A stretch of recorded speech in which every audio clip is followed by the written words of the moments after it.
Welcome to the Six Again podcast, your new destination for all things NRL. Here to bring you everything from team news to best bets are your hosts Adam Hoy and Jared Newton. Let's kick off. And we're back. It's been our longest break of 2020, having not recorded for over a week and a half now, but we are here for the Six Again's final show of season one, final show of 2020. I've still got the festive background up here for those watching on YouTube. And if you haven't seen it, it's one of the best little cartoon caricatures done of each club captain. And it's freaking hilarious. You can't see quite on the pitch here, but I do love like DC down the bottom being the little elf checking off the list of those who have been naughty and nice. That is not of the club captains. Yeah, it is. No, it's Mitch Moses in the Parramatta. Oh, it isn't either. Maybe I was just looking at a couple of players. And that's also Jack Whiten and Josh Papali in the same one. Jack Whiten can't be on there. It bloody looks like him. Top in the middle. Top in the middle.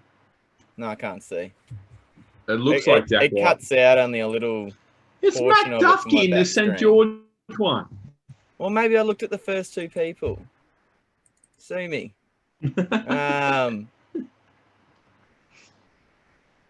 Where? That's freaking Clint Gutherson. In the Para? Yeah. Bottom right, as you're looking at it, that's Mitch Moses. That's Matt Duffy in St. George. No. It's reversed on mine. All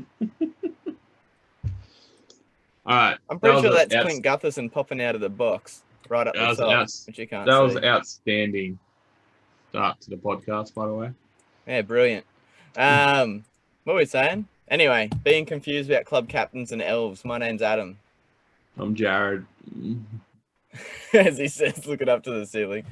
We've actually got a little bit to get through for the last show of the year, considering stuff's happened since last show. But how was your Chrissy, Jared? Yeah, it's good.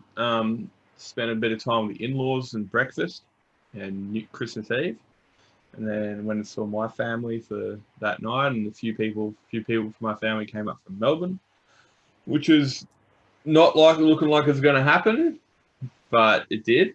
It is completely open. People relax. Lucky they went from Sydney. Yeah, it's not from Sydney. It's from Melbourne. So yeah, it was good. What about you? How's your little kidlets going? Right now, they're pretty sick. The last 2 days have been hell. They just whinge and cry and pick on each other when they're sick, as they do. So I took Addie out today to Time Zone and Yum-Cha restaurant, and he had an absolute ball. Chrissy was good. We're staying at the in-laws at the moment. We've moved out of house. We sold the house. But we head up to my parents for Christmas Eve dinner, which is really nice. And then Christmas Day, we're at my brother's apartment with his girlfriend, who is due to give birth early next year. And my other brother and wife brought their daughter up. And my kids are just obsessed with her because she's such a little bub. And it was just mayhem of presents and wrapping paper. So it was a ball.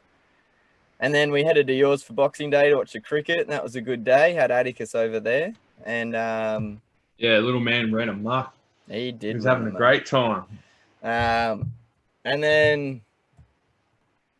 yeah, I missed out on my Nana's 90th. She lives down in Jindabyne, so we couldn't make it down there.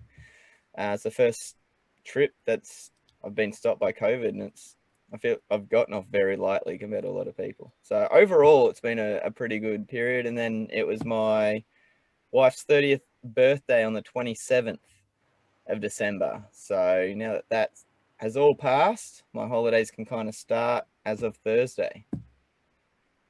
It's now Tuesday, but I've got both the kids tomorrow. That's a holiday, mate. You're spending time with your children. Oh, yeah. For a whole day. That's good. Holiday. I'll say holiday. Me time will start Thursday. I get one day. It'll be brilliant. But anyway, Merry Christmas, everybody listening. Hope your holidays so far have been safe and enjoyable, and hope it continues. So how about we start with little news stories. So Brent Naden, after being charged and found to have a positive test to cocaine, during the final series, has been handed his 1-month ban. It's been confirmed. He's not. There's no appeal in process or anything like that. Yeah, There's nothing. This all more to say. started halfway through the final series where he actually rocked up to Penrith coach and general manager or whoever. He rocked up to and told him he had a problem. And then he got dropped to the bench for the last couple of games for the grand final. We were very, very cool about why. Yeah. I always ask the whole process, there's got to be something else going on. Turns out there was. Hopefully he gets the mental help he needs through all this. Yeah, and as his punishment was provisionally suspended to the start of December, technically he's eligible to return training and a competition on the 1st of January. Yeah, so I just in time for Penrith preseason training. So yeah, I just hope he gets the help he penalty needs. and suspension. Mitch Pearce.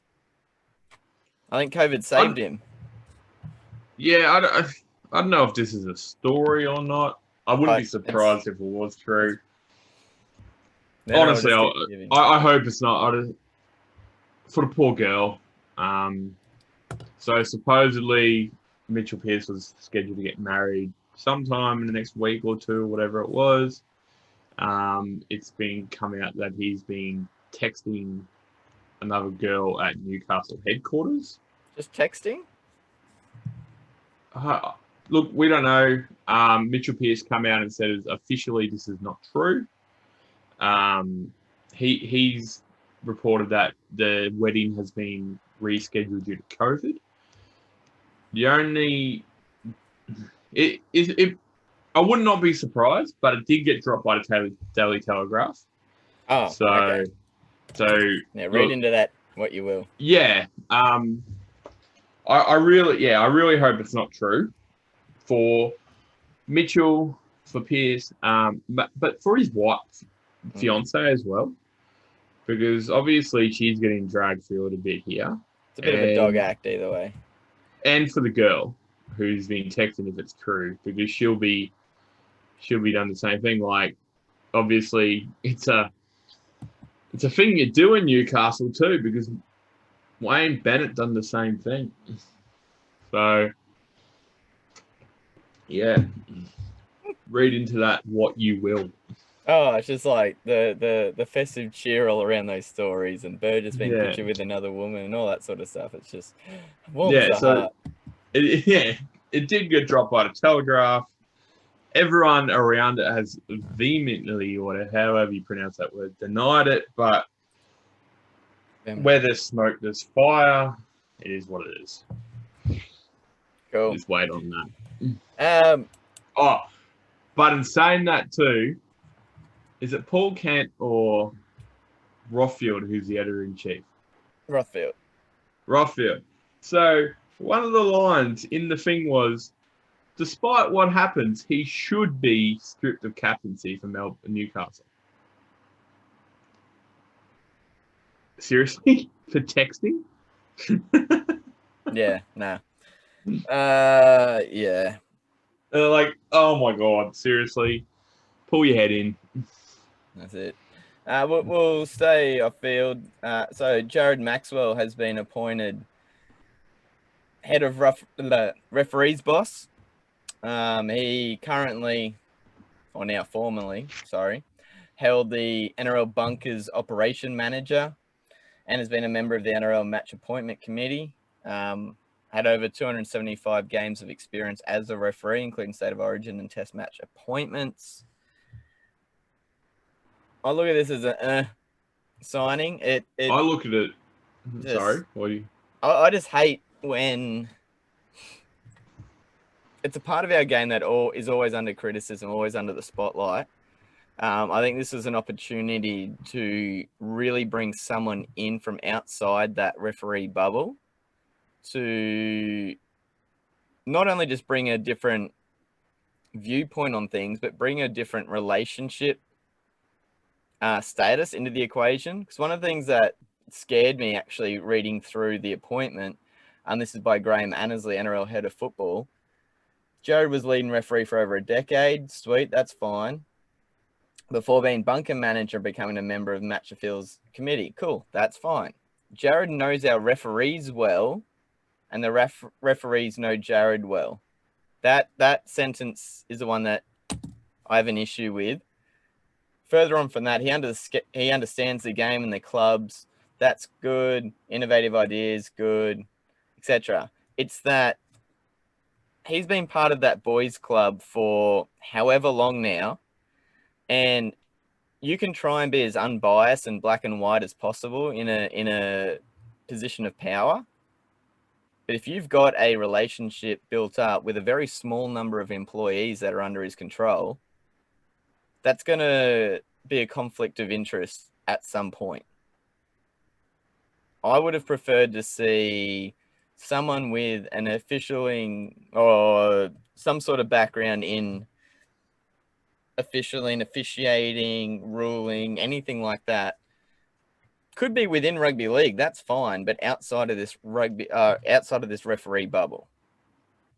So I just feel this is going to be the same old, same old. It's been Tony Archer passed on to the next referee, passed on to the next referee.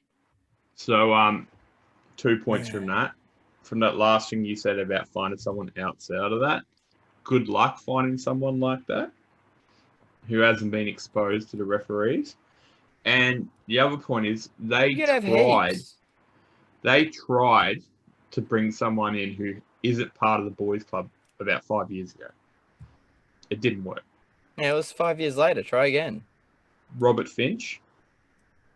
He was a coach. He's been around for rugby league. He was never involved in officiating. They brought him in for that reason. And I think he lasted 18 months, 2 years max. Which, unfortunately, is a pretty standard amount of time for referees, coach bosses.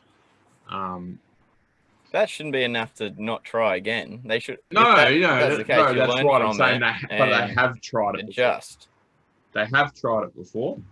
He put his hand up for the role, and I actually remember when he did that. A lot of people were excited about it for those exact reasons you brought up. Your attention of referee history is disturbing. Well, I just think the referees get a raw deal. I know. But it's not because I was a referee for over 10 years in league. It's because a lot of people say that. And no, it's just because whatever they do, they're wrong. Someone perceives them as being wrong in every single decision. Of course they do. Same with players, though, from opposition fans. No, but imagine going into a job at that high level and someone, no matter what you do, clearest knock on in the world, is going to complain about it. Yeah. And that's just something I think we need to get out of the game. And like I said, good luck to Jared Maxwell, because hopefully he lasts more than 2 years doing the job. Because they're so shit. Yeah, I know. A respected ex-player, maybe someone with a Michael Ennis legal background, something. I don't know. Well, how many ex-players have a legal background? Brent Kite, there's one. I'm just trying to think of some others. I reckon Neil Henry would be pretty decent. Very unflinching character who was never afraid to make tough decisions. Look, no matter what happens, this is my point. Someone's going to hate the decision. Oh, yeah. And that's what annoys me about it. I just wanted to say something different. Yeah, that's what I said. It's good luck, because no matter what you do, you're wrong. So. That's cool. All right. I'm just going through. Unless there's anything else, we'll jump into injuries and signing updates. Oh, okay. So big one, Elijah Taylor. All right, we'll go to signings. We'll start. No. What happened? Yeah, I know, but we'll say that we'll go into signings because Elijah Taylor has left the West Tigers to join with English Super League club Salford. again, we'll throw this number. Only made 186 NRL Test appearances. Well, I say only. That's I'm a hell of a so lot. surprised by that. Most people, I think, would be surprised that he's had 186, considering he's been around for a long time. He's played 11 Tests for the Kiwis and was off contract at the end of this season. But there is more to this story, which Jared is going to enlighten you. Yeah. So, a bit of a background on Elijah Taylor. He's never really found his position. Nope. A lot of people would say he's a lock, but he's played hooker for New Zealand. Played second row. He's played front row. I think at one point he probably hooker for New Zealand. Yeah. At one point, I'm pretty sure he would have played 5'8", like run on with none of the 6. Oh yeah, of course, definitely. Would not be even for New Zealand possibly, because he's just he's an everyman kind of player. That's why Ivan Cleary picked him up from whenever he went and signed him, because he took him to the Warriors, Penrith, and then Tigers. So what happened with Elijah Taylor was that he trusted his manager for over when he debuted at like 19, 20. And his manager organised a lot of things. If you read the article, it's because this isn't like a Phil Rockfield article. This is actually him quotes, like him reading out like direct quotes from him. So he trusted this guy. I think his name was Ian Riles or something like that. And he essentially, over his career, he stole $400,000 from him. It got to a point where the manager told Elijah Taylor that his wife, you got to watch his wife spending. Which, if you're going to pull I'm going to steal money from you, don't turn the house on. Yeah. So he's like, you got to watch her credit card in the month. And then he came home, confronted her. She denied it, yada, yada, yada. So moving on from that, him and his wife has actually gone to the bank, looked at their credit card statements, and supposedly spent money in Fiji, bought hotels and stuff like that. He's never been to Fiji. He was in, other places. There's actually a part where he trusted this guy's opinion so much that when he was playing for New Zealand, playing for the Warriors, that he had a game in Townsville to play while his father was on his deathbed. So his coach told him not to go. His wife told him not to go. His family told him. He trusted this guy's opinion so much, he went on this guy's opinion. His father died while he was on the plane, and he never got to see him again. So this is how much... way to drop a bomb. This is messed up. I didn't know you were going to go this far. So this is how much this guy meant to Elijah Taylor, and he was cycling up to, I think it was like $380-something thousand of him over his career. So Elijah Taylor took him to court. They ruled in Elijah Taylor's favour, but these managers claimed bankruptcy, so he's not going to get any money. Is his alibi? Is his alias Isaac Moses? I really hope there's no one else like that out there.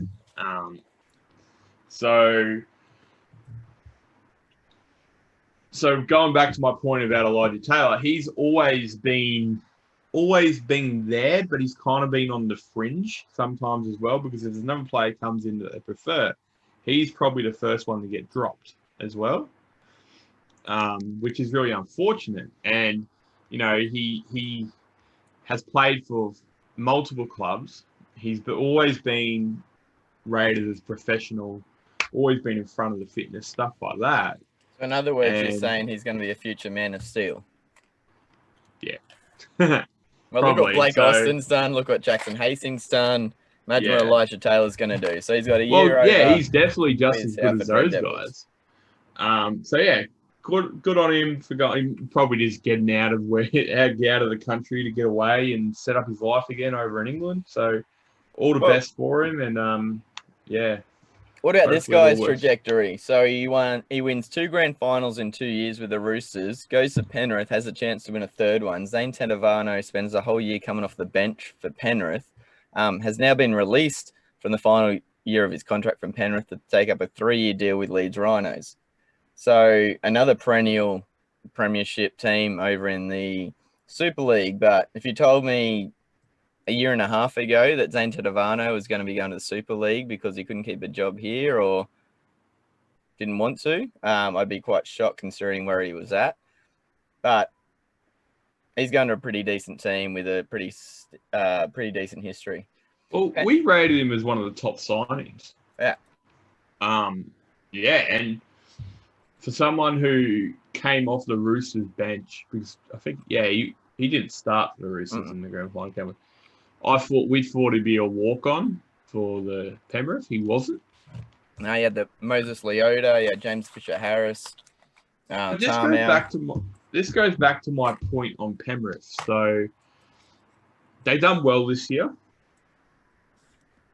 but if they want to keep up to the standard that the Roosters and Melbourne have set as far as long-term strength, dynasties, or whatever you want to call it, that all comes down to their signings. So Penrith have got rid of James Tarmo, Josh Mansell, and now Zane Tedavano. Matt Burton.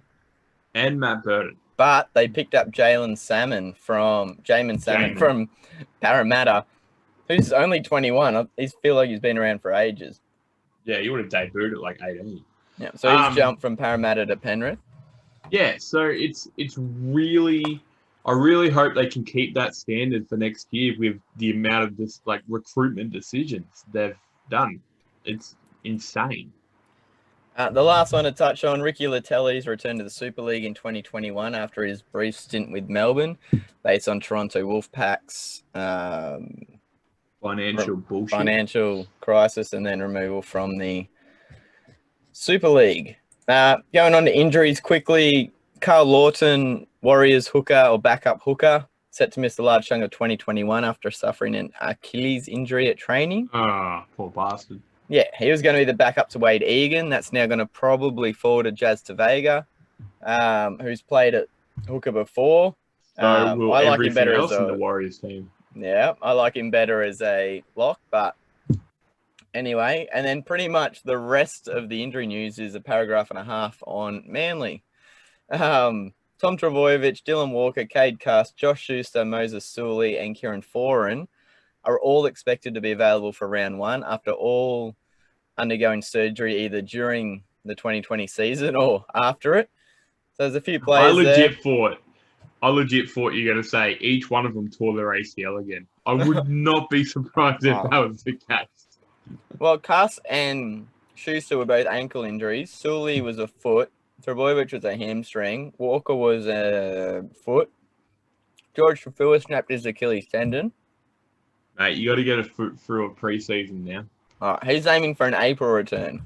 So, Tafua. All the rest will be round 1. So with Jason Saab, you'd say would come in on the wing there. Wait. Has George Tafua got a lower leg injury? He snapped his Achilles. So he's going to come back slower? Yes. Oh, fuck. He's going to come back as a prop. Well, we lost Fanua Blake. We signed Alawai, but throw Tafua up front. Look, I wouldn't mind seeing him in the middle lining some people up every so often, though. He's probably bored knocking every back on their ass and watching them then run away from him. So he may as well. All right, injuries and signings. So kind of what we wanted to do from here is have a look at what this season 2020 was. We're going to do a wrap of the NRLW and then a quick wrap on each club and start looking ahead to 2021. Not in detail. We'll do that in season 2, but just kind of a preemptive look. So NRLW was one and done by the Broncos again.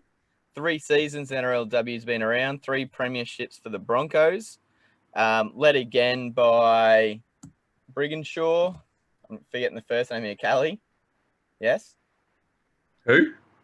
Briginshaw. Ellie. Ali Briginshaw, yeah. I said Kelly. Ali Briginshaw, sorry. I've seen her face so many times. Absolute beast. Broncos had her playing at lock this year rather than a traditional half, to give another young half her opportunity. Pretty disappointing season from the Dragons, considering they're pretty star-studded team. Roosters look quite good under their new coach, and Warriors, just like the males team, really dug in and gave it a good fight through a very disrupted season. Now, anyone thinking if the Broncos were going to get weaker into next year? Probably not, as the QRL's announced the new women's comp for 2021 that was meant to kick off this year in 2020, and they only got through one season. We'll go into that now before we come back to the club reviews. So this is huge news for Women's Rugby League. It's not new news because it was meant to be during the 2020 season, but didn't happen. So Queensland-wide, there's going to be a female version of the Q Cup. 8 teams. They'll be playing 7 rounds with finals kicking off over 2 weekends. So they'll be playing each other once each. The 8 teams, we've got Tweed Seagulls, South Logan Magpies, North Queensland Gold Stars, Valleys Diehards. Oh, Valleys. Yeah, so they're replacing Ipswich, who had to pull out. They were in for the 2020, but couldn't make the 2021. Brisbane Tigers, Burleigh Bears, West Brisbane Panthers, and Central Queensland Capras make up the NRLW for next year. That's going to be really exciting. QRLW, yeah. So I'm hoping that's going to be televised, not just on pay TV, but also on free to air. So keep an ear out for that as well. Wally Lewis' daughter is going to be playing for Valleys, and I believe Brigginshaw signed up for them as well. And they are led by Scott Prince, if I'm not mistaken. I'm just bringing that up here. We need an admin assistant for when we go on tangents. Yeah. Valleys. Imagine that, Ali Brigginshaw and Jamie Lee Lewis will be the halves pairing for Valleys. So that's really cool. Badass. Oh. What I thought we'd do now is I'm going to throw out each club, 2020 season. Jared's going to give me one word to describe their season, and I've got a sentence for each one. See how close he is going to get. We're going to do that just after this short break. All right, Jared, take it away. We'll go not from top to bottom on the ladder, but we'll go top to bottom as of the 2021 ladder. So it's going to be alphabetical order. So our club reviews of the 2020 season. Brisbane Broncos. Couldn't handle COVID. That's a lot of one words. But anyway, couldn't handle COVID. I had heavyweights took out the wooden spoon in a year to forget. I'll call that on par. They were quality in that first 2 games, and then they fucking blew it. They all got fat during COVID, and that's what. Yeah. If you're going to name 3 teams who would be the most professional coming out of the break and would have where COVID would have the least impact on, I think the majority of NRL fans would have had Broncos as one of their 3 teams, even outside of the fact that a young roster. It's more the fact that it's the Broncos, and they have certain standards that you need to live up to, and it just completely shot themselves in the foot over and over and over again. Yeah, they had their first 2 games. I really rated Brodie Croft and Anthony Milford together in a half pair. I'm like, we're on here. They're going to be quality. And then, look, you came back, and Anthony Milford was not match fit at all when he came back that season. And he's their spark. So, yeah, that's all they were. They just weren't match fit when they came back. Payne Haas was. Mm-hmm. And he had a great season. Tom Flegler, Paddy Carrigan. Their forwards done well. Katoni Staggs until he got injured. Yeah, it's just COVID period blew them. All right. Bulldogs.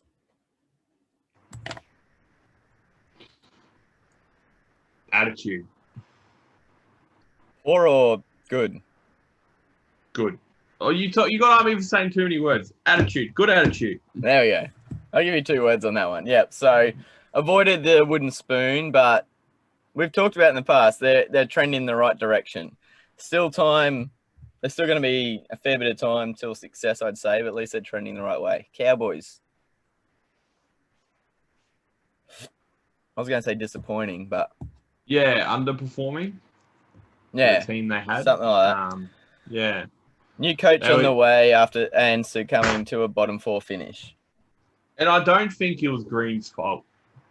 Oh. Michael Morgan wasn't ready for the season, and they still relying on Jason Tomalolo too much, and it's just aging roster, bad signings. I don't know if SN Masters was a bad signing. It just turned out to be a bad signing. Who was that other bloke they signed? Reece Robson. He was a good signing. No. All right, so SM Masters is the one he didn't even play a game. Or he got dropped. He got arrested, didn't he? Who was the bloke no. That was... they'd already let him go. Else. Gideon Gellin Mosby. Someone signed. Okay, Ben keep Barber? going. I'll find it. No, that was 2 years ago. Yeah, I was just like, what? Dragons. Oh, terrible. Oh, I think there was some promise there, but inconsistent. Young backline stars improved. I had, but anyway. No, their star players didn't play well. No, star players didn't. Young players. That was the most, other than Broncos, they were the most disappointing team for me. They had such a good team, and they were just not there. Eels. 2 pump chumps. 2 pump chumps. Yeah, they blew it. They blew their load too early. Oh, I like it. It's not wrong though, is it? It's not wrong. Usually they're kind of consistent through the season and falter at the end, whereas this was just. No, they were great at start. For the first 12 rounds, they were great. I said throughout the whole year they were their roster was bad. They had no depth. Mm. They got Bryce Cartwright. Knights.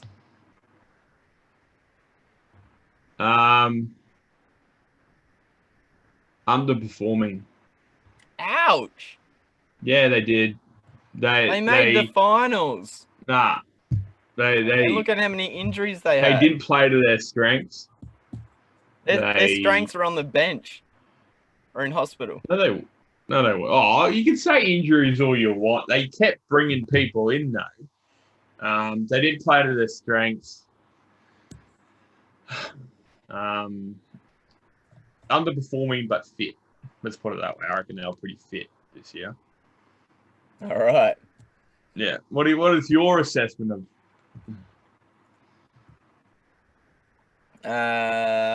One word. Surprising? Maybe? I told you they were going to make the finals. Yeah, to me, though, I didn't put them in till at least midway through the season before injuries really took round 17 and they still made they still made the finals. They had their whole team on the park next year. Brayley would be good. I can't wait to see him again. Panthers.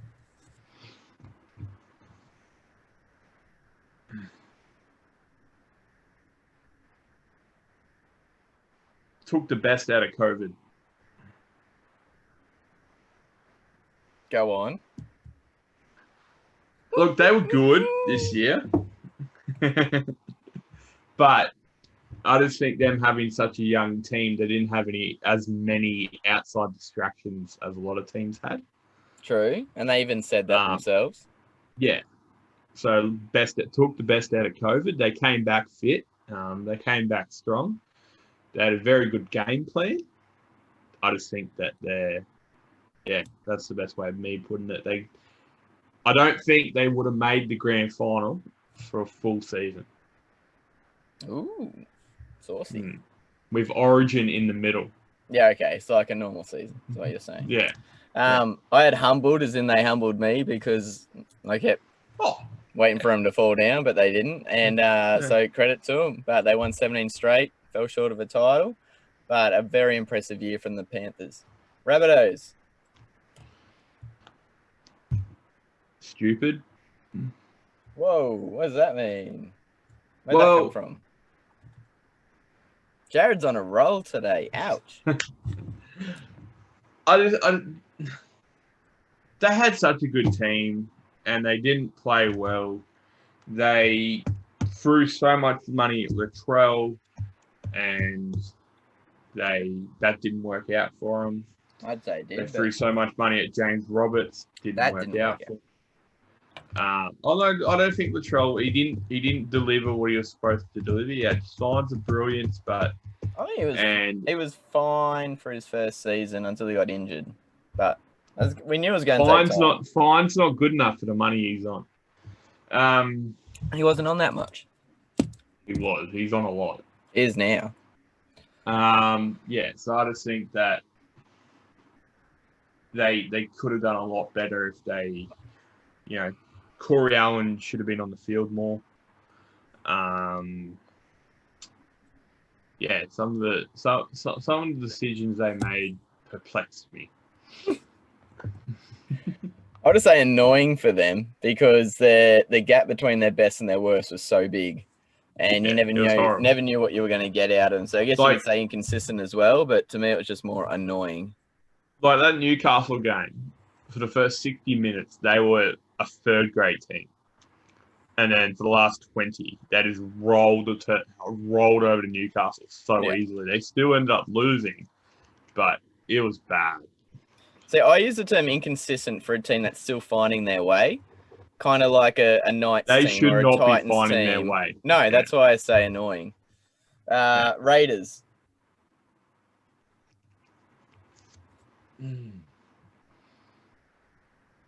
Strength, but something's missing. Yeah, I said strong. Strong, but not something's missing there. Josh Hodgson? No, I don't think because they still made the grand final without him the year before, or a fair chunk without him the year before. I'm pretty sure. X factor. There's something missing there.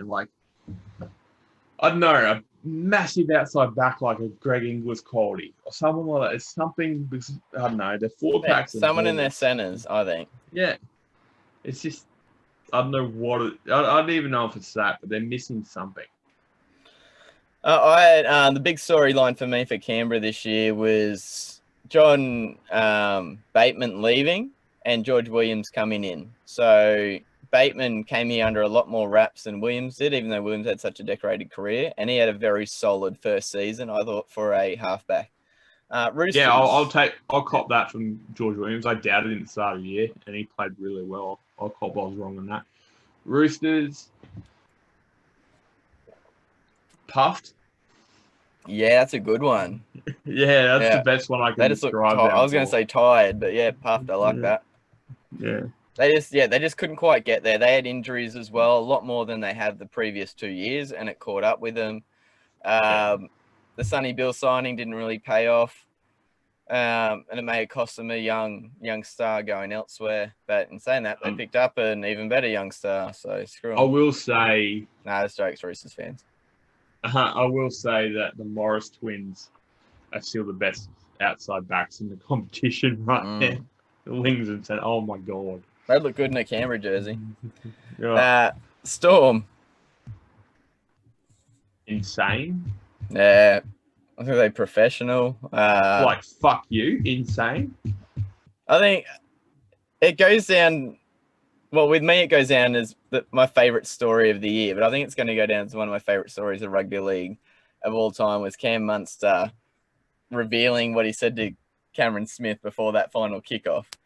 And we talked about it the week after the grand final. Melbourne were up, Penrith were on the comeback, all that sort of stuff. And Munster goes, "Hey, Skip, how about we catch him, kick it short, catch him by surprise?"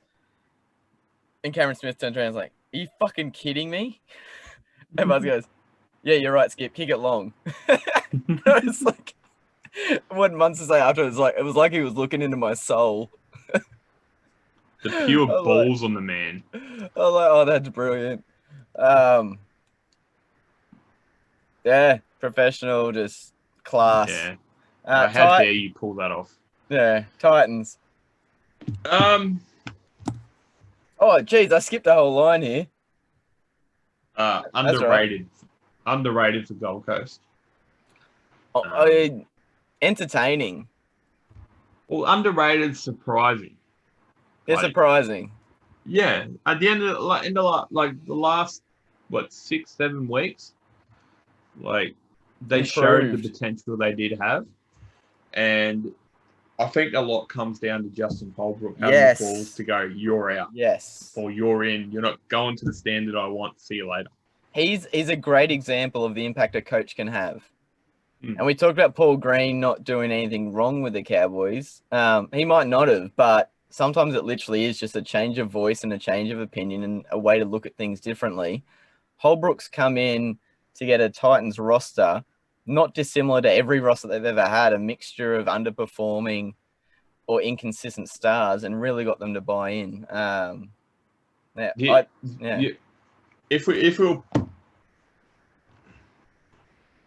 If we're putting a prediction for next year, one where we might do it in a few weeks, I wouldn't say the same thing about it, because the squad they have on paper, their expectations are high. So they're not going to be able to surprise anyone anymore. No. They've got to play to that standard week in, week out. So it'd be good. New challenge. Yeah. Row I skip. Seagulls. So I'm not all biased. I skipped my own team by accident. Need a new high performance manager. 100%. He's on fire, that man. No, I was hamstring. I reckon hamstring would be a good word. Hamstrung. Hamstrung, yeah. Fucking horrible. Oh, Jesus. MASH unit. Oh, mate. Put some muscle in Trbojevic. Put some muscle into his legs or something, for fuck's sake. I think after the first 4 rounds, I said, man, this could be the first season Manly doesn't get struck down by injury, touch wood. And then from then on, holy shit. Those names that we rattled off before didn't even include Joel Thompson biting his tongue open. Cherry Evans missing time for his ankle. Fanua Blake with his suspensions idiocy. Manes Finau not even playing. Oh, it's just, yeah. You guys need someone to put in some standards about professional attitudes. I'm mainly going on Fanua Blake and Fino. Fanua Blake's gone. Fino, the fact that Fanua Blake called someone a retard. I think was it a referee? A referee. He called a referee a retard. You can't do that. Yeah, I know. Like, hamstrung. Like, I would love to see a Melbourne player call that. And then I would love to see the camera on Craig Bellamy, seeing him being sent off for calling a referee a retard, and just see how much spit goes on the coach's box. And like, I reckon if it was 15 minutes into the game, I reckon Craig Bellamy would meet him in the change rooms and sort him out right then and there, and he'd come back in the 30th minute, and old mate won't ever come back. He won't come back. Just on that, if we could rewind time before the season, like right when the season shut down because of COVID, when it was coming back, I wanted to see the odds of the NRL shutting down COVID due to Craig Bellamy's spit. I reckon he would have got pretty decent odds. He's the only coach who has to wear a mask. He's got his own booth. A welding mask when he talks to the team. And what about Sharks? Overrated. Just because they have such a good team, but they don't play well together. What's the old saying? A team of champions. A champion team beats a team of champions. Yeah, and they are a team of champions. Like, if you looked at their roster, you'd be like, "Holy shit!" A lot of grand final winners in there. Sean Johnson was a shining light before he was injured. Yeah. Warriors. Brave. Yeah, superheroes. Yeah. If it wasn't for them, we wouldn't have had a competition, or if Well, we did, it would have been it Look, would have looked vastly different. Brave for what they did. But, okay, everyone knows the story. But on the other hand, their skill, their quality on the field probably wasn't where it should have been. And that's the way that there's a million excuses for that. But when it comes down to it, premierships are what matter. Winning games is what matters, despite what's going off the field. And their quality on the field for what they had on the field wasn't there. They still finish higher than a bunch of teams who they probably shouldn't finish higher than. No, but West Tigers. Jesus. Idiotic signings. Yeah, right. That's just shambles. Yeah. Shambolic. At least they didn't come ninth. Well, I held the Tigers up. Michael Maguire up with Justin Holbrook for most of the year as the idea that a coach should be dropping someone for their standards. But who do you have to bring in? Well, that too. But with all that, you can say that all you want. He chopped and changed too much. Justin Holbrook, when he changed someone, he gave him 4 to 5 games to feel and then perfect example, Jamal Fogarty. That's exactly who I was just thinking of. Yeah. But Michael Maguire, if you don't play to his standards after 2 weeks, gone. So that is the difference. I think indecisive from Michael Maguire's side of things would be well up there for that. That's a quick review of the 2020 NRL season, how it finished, or what we thought of each club, throughout. Our attention now starts to shift to 2021, which is going to be a big season. Not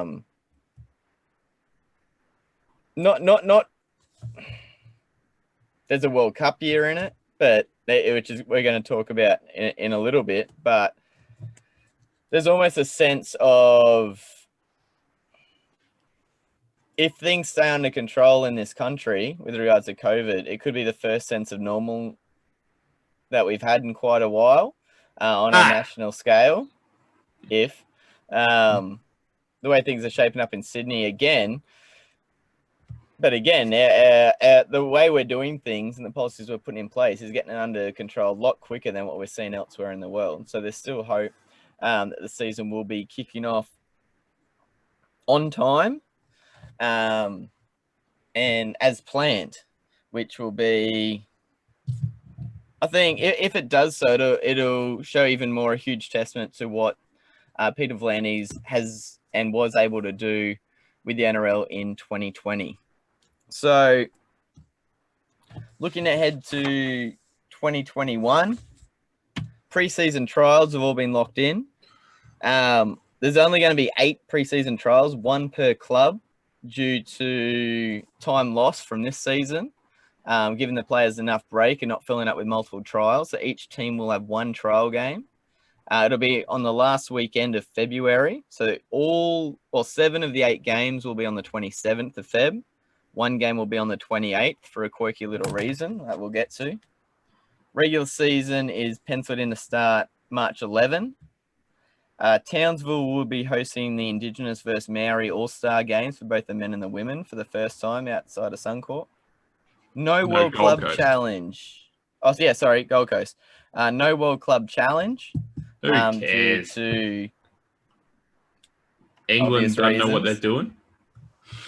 2021 World Cup has not been cancelled as of yet. It's still a huge shining light if we can get there.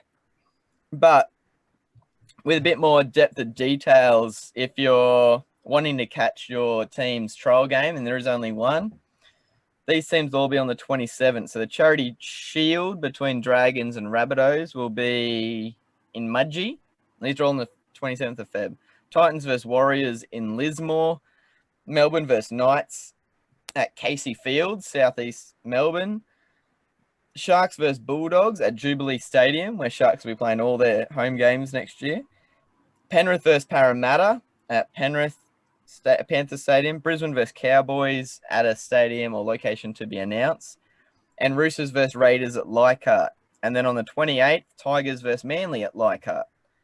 So the reason why they're on a separate day is they'd already penciled in Raiders versus Tigers, Roosters versus Manly in the trials. But when the draw came out, they were actually versing each other in round one. So they switched each other's trial games because Roosters versus Manly in round one and Raiders versus Tigers in round one. So they didn't want to verse each other in the trials. Something new as well, there'll be 4 other trials with players playing with 12 games or less experience in the NRL. So players getting a run. So February 13, you got Sharks versus Dragons. February 18, Eels versus Dragons. February 20, West versus Roosters, and Warriors versus Storm. So we'll be getting into a lot of those games in a bit more detail, obviously, late January through to February. We start doing season previews of each team. Whew. How we going, Jared? Yeah, mate. I actually can't wait for. I can't wait for trials, especially that 12 games of under trial. Team players who stand out for that will go a really long way to playing, getting the starting spot in round one. Especially for teams who don't have their starters penciled in. Your West Tigers, your Cowboys, your It's Broncos. going to be really. I really like it. It's a really good idea.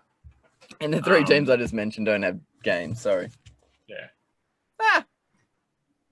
Nice one. But it's still a good idea to get all those players on the field together, which would be cool to see. And I just like seeing trials because you always see different combinations than you would see normal, which I think is a really good idea because, there's sometimes you don't think a player's going to be able to crack it, and he's ripped apart in the trial. You're like, yeah, awesome. This is going to be awesome. Like Bradman Best last year. Yeah. How about I feed out at the Nines? Yeah. Like, you just don't know these players are going to be able to do it. And then they just do something brilliant. You're like, yes, someone like that. Let's go. So, well, I'm thinking the February 27, 28, and then the March 11 kickoff date. It's what, a fortnight between? Yeah. It's a bit of time, but it's also cutting it pretty fine. And speaking of cutting it fine, Jared, when's the last time you shaved? Well, not for all. Jesus Christ! Today. But you've still got your beard. I can see it. Oh, you're not talking about shaving your beard. You're talking about shaving below the waist. And that's right. What better brand and company to go with shaving below the waist than Manscaped? And Manscaped's come on board as our sponsor, our first registered sponsor. So thank you, Manscaped. And they've just launched in Australia. They're a men's grooming brand, and they specialize in shaving and protecting and looking after your balls. And if that's something that's important to you, fellas, listen up. Manscaped has redesigned their electric trimmer called the Lawnmower. It's a 3mm trimmer. It's just new and improved. They've spent 18 months with their engineers perfecting it to give you the best and most comfortable shave you've ever had.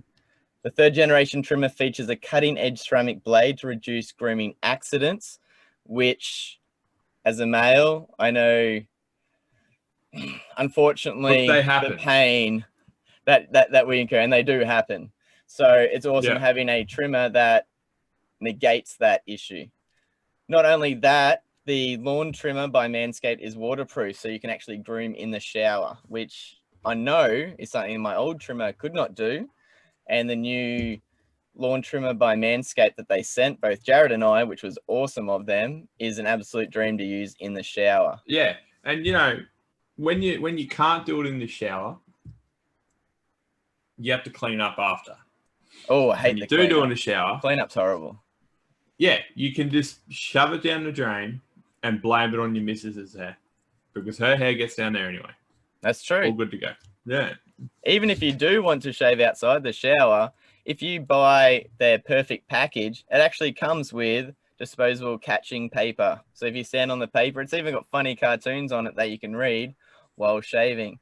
So if you need to trim that junk of yours and don't want to pay full price, if you head to manscaped.com and use the code word AGAIN, that's AGAIN in all capitals, you will get 20% off your purchase plus free shipping. That's 20% off with free shipping at manscaped.com using the code word AGAIN, AGAIN. So fellas, if you want to shave down there and be safe and efficient about it, head to manscaped.com. All right, moving on to the year that was. The end of the 2020 regular season. Penrith picked up the minor premiership, their first since 2003. Melbourne were premiers, their fourth official premiership and sixth, including the 2 salary cap removed premierships. Broncos picked up their first wooden spoon since 1987. Jared Zodix, they won in the cup. So well done, Brisbane, on winning something. First since 2006. Whoa. A season like no other. We're at the end. It's our 79th episode, which is absolutely ridiculous. So, Jared, to finish off, I want your biggest overachieving team. Penrith. Yeah, I got to say it as well. Good credit to them. We're not taking anything away, but I'm taking a lot away. Nah. Okay. Biggest underachieving team? Broncos. It has to be, doesn't it? I was going to say the Dragons for a second or the Cowboys, but Broncos, holy Jesus. Yeah, it has to be Broncos. That's so boring that we've gone top and bottom. But anyway. Yeah, but that makes the most sense. Yeah, with the rosters. Boom star and bust star. Boom. Tino. Yeah, Fasamawale. Finally got his name right. Just because of the fact that he was always good. Like I think he did play in 2019, but this year, he got picked in the Queensland squad, the Australian merit squad. They wouldn't have won the grand final without him. Like that's straight up right there. So and the bust star, Anthony Milford again. I was going to say, boom star on a team of young stars. I think this guy still stood higher than others, which is Stephen Crichton in his first season, in a position where it's hard to really, I'm not going to say dominate games, but have a really big impact of games in the center position. It's quite tough. Not a lot of centers score tries with the ease that he does. Yeah, do you know actually my favourite part about him this year? That was that game where he got absolutely monstered by Wonga Blake. Oh, yeah. And it didn't faze him. He just went, righto, it is what it is. And he came back. And I'm pretty sure later in the year when they played Para, he beat Wonga Blake. And he ended up in the New South Wales extended squad. So it's pretty huge season. Honourable mention to Jamal Fogarty as well. I was really impressed with his play in a very tough position. Bust Corey Norman for me. Yeah. For the money he's on. To being benched for a rookie and then being sacked for, well, not sacked, but out of the starting squad for a rookie, that's pretty bad. Going into 2019, he was Queensland 5'8". Wow. Yeah. Yeah. Okay. So looking at how we finished 2020 into 2021, contending team to improve and team to drop. Team to drop? Oh, sorry, improve. Probably Manly. if you guys keep your players on the field, I reckon you guys got the team to do it. Yeah, it's true. I reckon you lost Fanua Blake, but Alawai's a quality player. I'm happy with our signings, Alawai and Saab. I thought we need a hooker. That's a big thing. And drop. Yeah, I'm gonna go with Manly as well with that. It'll be interesting to see what happens with the Dragons with Griffin coming in, but I think Manly squad is still stronger overall. Yeah. Drop. I'm not sure. Everyone's going in next year pretty in the good. 8, like the Sharks snuck in. I'm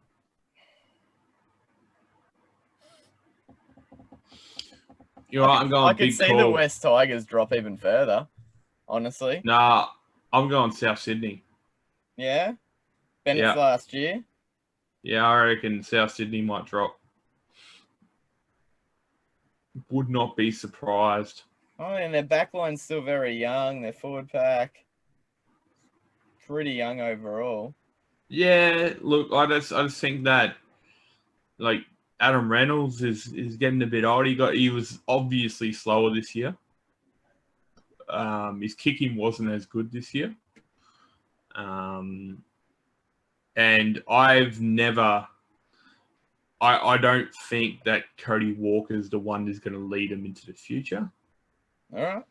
I might go to Sharks. I know they finished 8th, but I'm just looking at teams that I think will make the finals next year already in who they've got behind the bench, like Titans, Seagulls, Dragons have a chance. Cowboys have to improve with Peyton being up there. Yeah, I could see the Sharks dropping a fair way down next season. You want to try and pick up top 8? No, not yet. We'll do that. We'll do that in 2021. That pretty much wraps it up. So just some numbers for all of our listeners, and we'll thank you in a moment. But at the end of our first season, not including this episode, we've had over 6,300 downloads, an estimated audience growth of, I don't know how to do percentage, but it's 5 times higher than it was after the first 20 episodes. So thank you so much. We've been listened to in 21 countries around the world. We've done 79 episodes. We've done interviews with Jamie Soward, James Maloney, Gavin Badger, Kyle Flanagan, the Mole. So I like the fact that all our interviews this year have been not just the players. We've put into a bit of a referee, a journalist. We've got big plans for the off season. We've had companies reach out to us. We're hoping to have our shirts and our first line of merchandise up over these holidays. Things are just taking longer due to the current climate. We're looking at a more structured show for next year and continuing on with our game shows and that sort of stuff, and hopefully get a lot more fan interaction. And as mentioned earlier, Manscaped has come on board as our first official sponsor. If you do want to, and you're a male or a female, and you want to purchase the products as well, just remember manscaped.com. We'll have the links in all of our episode links for this and the future episodes. That code is live now, and they'll be tracking views from the 1st of January onwards. But really, the big one is thank you to everyone who has tuned in, listened, interacted with the show, stuck with us through our first season. Probably laughed your head off at some of our bad takes and editing, and while we try to find our feet. 79 episodes sounds like a lot, but in busy lives, we really have some days where we have no prep time and we wing it based on each other's knowledge. But yeah, bring on 2021. We will see you very early in the next year, and we'll start our previews of the 2021 season, looking into the trials and all that sort of stuff. But from myself, have a very safe and enjoyable rest of your holidays. If you're still on holidays going into 2021, enjoy the new year. And I'll see you next time. Anything from you, Jared? Yeah, so full credit to all our listeners for putting up with our shit. the entire year. Mainly mine, I will say. Full credit does go to our partners. So Kalisha and Maddie. Oh, thank you. So Kalisha's really good. She sneaks a beer for me or fills up my water bottle or literally just like she gets home from work. I'm like, podcast time. See ya. Makes me dinner, brings it in for me. So she's really good. And, Maddie's got 2 kids and stuff like that. So one night a week, it's just her. Oh man, the nights where the Wednesday nights or the Tuesday nights as it was, where the kids actually go to bed early and she's like, we can watch a movie. I'm like, I got pod tonight. Yeah. That's fine. So, Oof. yeah, I know for a fact that Kalisha's been really supportive of the podcast. She obviously had doubts at the start, and it's gone a lot further than me and Adam even imagined in a year. So full credit to the girls and full credit to you, though. So if anyone doesn't know the background of this, so Adam set everything up. He's the one who does the editing. He's the one who does all that kind of stuff. I just kind of come on, speak some shit, and go to bed. So Adam's the one who figured out how to put it online, do all that kind of stuff. And he's the one with the 2 kids, and he's also got a full-time job. So full credit to him. I might do more next year. We'll see. But yeah, so thanks everyone for listening. Thanks, and Joe. That's nice. Go in next year, eh? That's it. See you guys in 2021. Bye.